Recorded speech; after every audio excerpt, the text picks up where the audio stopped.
Here I am discussing about these topics which are important for class 11 JEE and NEET exam, also for JEE Advanced. So first is significant figure, molarity, molality, normality, limiting region and numericals.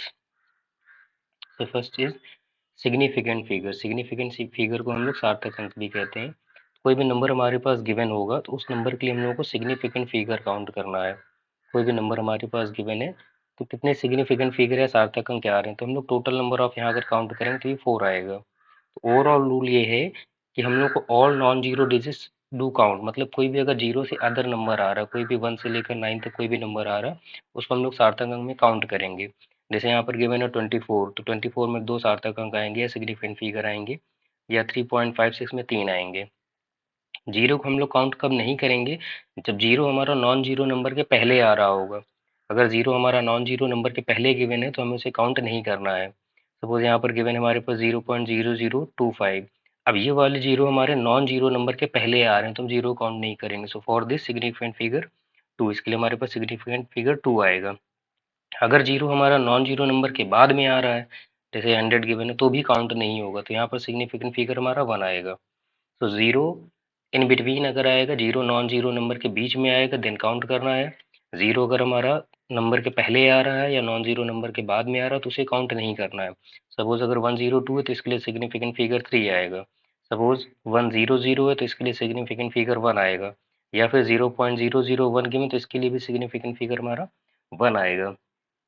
तो main zero के लिए हमारा rule है for significant figure, अगर zero हमारा non zero number के बाद है बट डेसिमल आ रहा है उसमें, तो हम लोग उसे काउंट करेंगे। जैसे ये एग्जांपल गिवन है 2306, अगर इतना होता तो हमारे पास इसके लिए हमारे पास सिग्निफिकेंट फिगर की वैल्यू आएगी 4, बट यहाँ पर क्या किया गया, डेसिमल लगा दी गया, तो 2306.0। अब ये डेसिमल हमारा डेसिमल जीरो काउंट होगा। So for this significant figure 3, यहाँ पर हमारा सिग्निफिकेंट फिगर 3 आ जाएगा। तो ओवरऑल रूल ये है कि नॉन जीरो नंबर के इन बिटवीन में जीरो आएगा, then count for significant figure. Non zero number के पहले आ रहा है, नॉन जीरो नंबर के बाद में आ रहा है, देन हमें काउंट नहीं करना है। लेकिन अगर नॉन जीरो नंबर के बाद में डेसिमल के साथ आ रहा है देन काउंट करेंगे। तो ये कुछ एग्जांपल्स दिए तो इनको रिवाइज करके क्वेश्चन कर सकते हैं। Next thing here given molarity. So molarity, molality, mole fraction all are concentration term. Molarity, molality, mole fraction हम लोग कंसंट्रेशन काउंट करते हैं। तो फर्स्ट अगर हम लोग देखें सोल्यूशन के बारे में, तो सोल्यूशन में हमारे पास दो चीजें होंगी। Solution have two component, one is solute and other is solvent. Solvent होगा एंड हमारे पास सोल्यूट होगा। सॉल्वेंट को बोलते हैं विलायक एंड दिस इज विलेय। तो यहाँ से अगर फिगर से समझें तो सॉल्वेंट मीन जिसमें हम लोग डिजोल्व कर रहे हैं, और सोल्यूट वो चीज जिसको हम लोग डिजोल्व कर रहे हैं। जैसे अगर हम लोग वाटर शुगर सोल्यूशन लें तो वाटर शुगर सोल्यूशन में वाटर हमारे पास क्या होगा, वाटर हमारा यूज होगा, बिहेव करेगा एज अ सॉल्वेंट, और विलेय में यानी कि शुगर हमारे पास बिहेव करेगा as a solute. So solution have two component, one is solute and other is solvent. Solvent जिसमें डिजोल्व कर रहे हैं, सोल्यूट जिसको डिजोल्व कर रहे हैं। सॉल्वेंट हमारा विलायक है, सोल्यूट हमारा विलेय है। अब मोलैरिटी, मोलैलिटी, नॉर्मेलिटी, ये हमारे कंसंट्रेशन टर्म है। कंसंट्रेशन टर्म मीन्स कितना अमाउंट हमारा सॉल्वेंट में डिजोल्व किया गया है। तो मोलैरिटी के लिए देखा जाए तो कह रहे हैं number of moles of solute, solute के मोल्स, इसके मोल्स की बात हो रही है। Number of moles of solute present in 1 litre of solvent, this is called molarity. इसको हम लोग मोलैरिटी बोलेंगे। तो यहाँ पर गिवन है कि the number of moles of solute present in 1 litre of solution, this is called molarity. Unit हम लोग क्या यूज करेंगे, मोल पर लीटर या सिंपली मोलर बोल सकते हैं, कैपिटल एम से रिप्रेजेंट करते हैं। नेक्स्ट कंसंट्रेशन मेजर करने का टर्म है हमारा मोलैलिटी। मोलैरिटी में हम लोग वॉल्यूम यूज करते हैं, जबकि मोलैलिटी में हम लोग अमाउंट ऑफ या वेट ऑफ सॉल्वेंट का यूज करेंगे। तो क्या है, number of moles of solute present in 1 kg of solvent, this is called molality. Molality represented by small m. So it is defined as the number of moles of a solute dissolved in 1 liter of solution. Next हमारा given है normality. Normality, molarity और molarity दोनों से ही different है। Normality हम लोग क्या use करते हैं, नॉर्मेलिटी में एक नया टर्म आ जाता है इक्विवेलेंट वेट। नॉर्मेलिटी में नया टर्म यूज किया गया है इक्विवेलेंट। तो इक्विवेलेंट वेट की हम लोग बात करेंगे। इक्विवेलेंट वेट को बोलते हैं तुल्यांकी भार।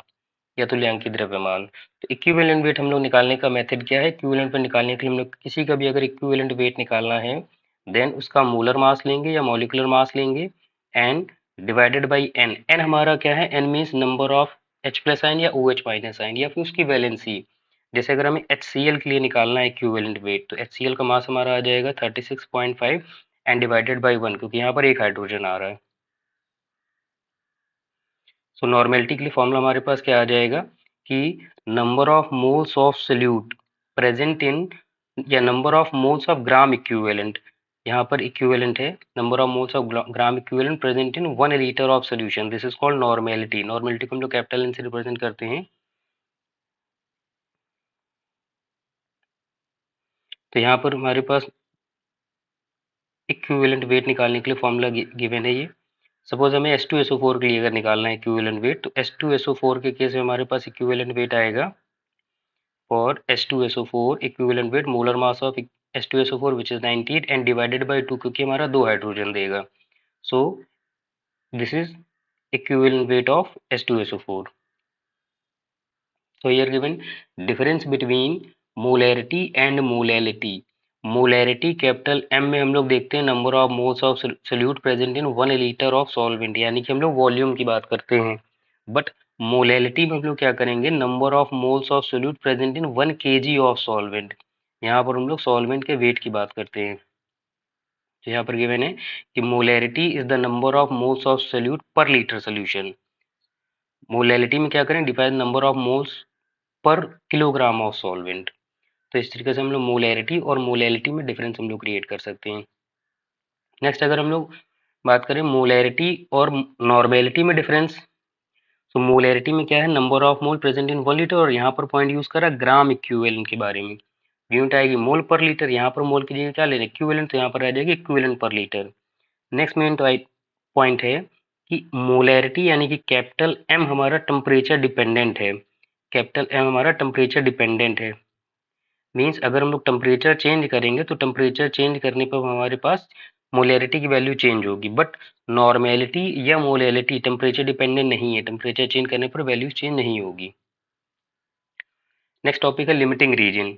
लिमिटिंग रीजन मीन्स क्या है कि अगर हम लोग कोई रिएक्शन करा रहे हैं in which A B reactant which is give product P, so A और बी में से अगर हमारे पास कोई एक कंप्लीटली कंज्यूम हो जाए, जो भी हमारा कंप्लीटली खत्म हो रहा है, मान लिया अगर ए हमारा कंप्लीटली खत्म हो गया तो उसको हम लोग बोलेंगे लिमिटिंग रीजन, और जो बच जाएगा this is called excess reagent. तो रिएक्शन में जो चीज कंप्लीटली खत्म हो जाएगा, जो हमारा रीजन कंप्लीटली कंज्यूम हो जाएगा, this is called limiting reagent. जो बच जाएगा called excess reagent. So the reactant which is complete consume during reaction, this is called limiting reagent. जो रिएक्टेंट रिएक्शन के ड्यूरेशन में कंप्लीटली खत्म हो रहा है, this is called limiting reagent. जो बच जाएगा उसको बोलेंगे एक्सेस रीजन। नेक्स्ट कुछ क्वेश्चन हैं। एक टर्म है आइसोटोप्स। आइसोटोप्स में क्या है? कोई भी हमारे पास एलिमेंट है उसके हमारे पास कई सारे आइसोटोप्स नेचर में प्रेजेंट रहते हैं, उनकी अबेंडेंस रहती है। जैसे हाइड्रोजन के लिए 1h1 1s2 1s3, protium deuterium tritium है। सेम इसी तरीके से हमारे पास यहाँ क्लोरीन के लिए दिया गया है। ये क्लोरीन के आइसोटोप्स हमारे गिवन है। अब ओवरऑल क्वेश्चन में ये बोला जा रहा है कि क्लोरीन के अगर दो या दो से ज्यादा अगर हमारे पास नेचर अबेंडेंट आइसोटोप्स आ रहे हैं तो उसमें मोलर मास भी उनका डिफरेंट है। तो हम लोग ये कैसे डिसाइड करेंगे कि कौन सा मोलर मास लेना है? तो क्वेश्चन में कह रहे हैं calculate the molar mass of chlorine by using this given data. तो यहाँ पर क्या करना है? सिंपल है कि molar mass of chlorine is equal to percentage into molecular mass plus other का परसेंटेज विच इज दिस, और मॉलिक्यूलर मास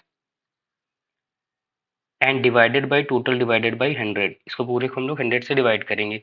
मीन्स प्रेजेंस और प्रेजेंस के साथ में उसका मोलर मास जो भी गिवन है उसको हम लोग को डिवाइड करना है विद 100। तो this give molar mass of given chlorine. तो यहाँ से इसका क्लोरीन का मोलर मास हमारा आ जाएगा विच इज 35.45। तो हम लोग ओवरऑल न्यूमेरिकल्स में 35.5 यूज करते हैं। तो सिंपल ट्रिक ये है, इन दोनों का आपस में मल्टीप्लाई कर देना और divided by 100। Same for argon के केस में करेंगे। ये आर्गन के आइसोटोप्स का मोलर मास गिवन है, ये आर्गन के एबंडेंस गिवन है, मीन्स नेचर में कितना प्रेजेंट है हमारा। तो ओवरऑल हम लोग क्या करेंगे? मोलर मास आइसोटोप्स का into nature abundance, multiply then add. तो इनका आपस में मल्टीप्लाई करेंगे और ऐड करके ओवरऑल को किससे डिवाइड करेंगे, 100 से डिवाइड करेंगे।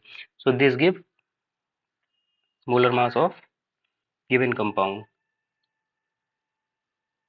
नेक्स्ट क्वेश्चन गिवन है कि which one of the following will have the largest number of atom, किसमें सबसे ज्यादा एटम आ रहे हैं। तो अगर हमें नंबर ऑफ एटम निकालने हैं तो नंबर ऑफ एटम फाइंड करने के लिए हम लोग फॉर्मूला यूज करते हैं वेट, जो भी उसका वेट गिवन होगा, अपॉन एटॉमिक मास या मॉलिक्यूलर मास और इनटू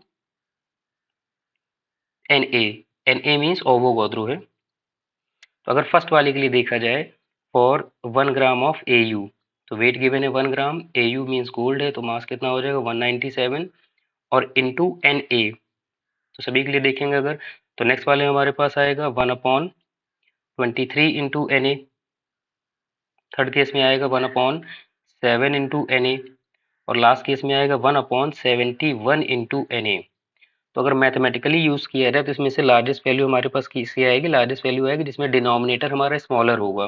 तो डिनोमिनेटर हमारा स्मॉलर किस में आ रहा है, लिथियम वाले केस में आ जाएगा। तो लिथियम वाला केस हमारे पास क्या आ जाएगा, have large number of atoms. तो इसमें करेक्ट आंसर हमारा थर्ड आ जाएगा, have more number of atom. Next अगर हम लोग क्वेश्चन देखें तो क्वेश्चन में कह रहे हैं आइडेंटिफाई लिमिटिंग रीजन। इन क्वेश्चंस में हमें लिमिटिंग रीजन फाइंड करना है कि कितने लिमिटिंग रीजन आ रहे हैं, कौन सा लिमिटिंग रीजन हमारा क्वेश्चन में प्रेजेंट है। तो यहाँ पर हमारी रिएक्शन गिवन है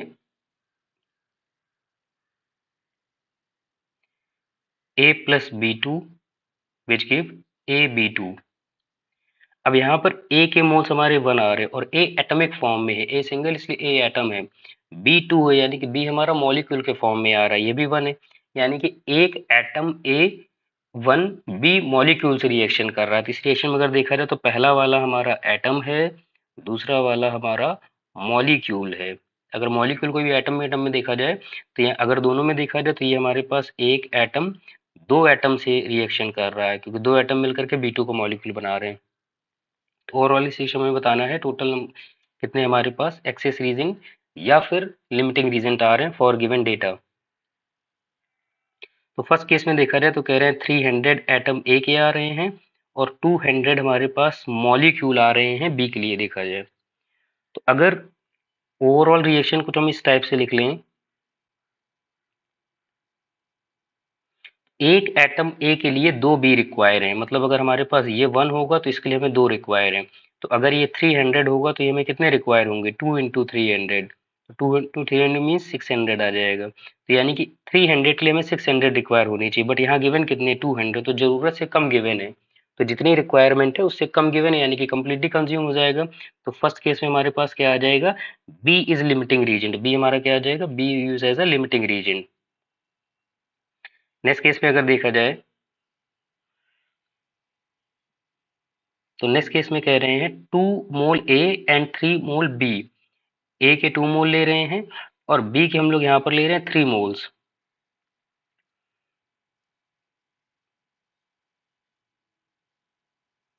2A एंड 3 मोल्स ऑफ हम लोग ले रहे हैं बी के। अब यहाँ पर चेंज हो गया, बी तो खुद भी हमारे पास, अगर बी को सिंप्लीफाई करके लिखा जाए तो बी हमारे पास कुछ इस टाइप से लिखा हुआ है और plus 2A, 2 mole of A and 3 mole of B. तो अगर 1 मोल ए की बात करेंगे तो वो 1 मोल बी से रिएक्शन करेगा। तो 2 मोल की बात करेंगे तो 2 मोल वाला हमारे पास किससे रिएक्शन करेगा, 2 मोल से रिएक्शन करेगा। बट यहाँ पर गिवन कितने हैं,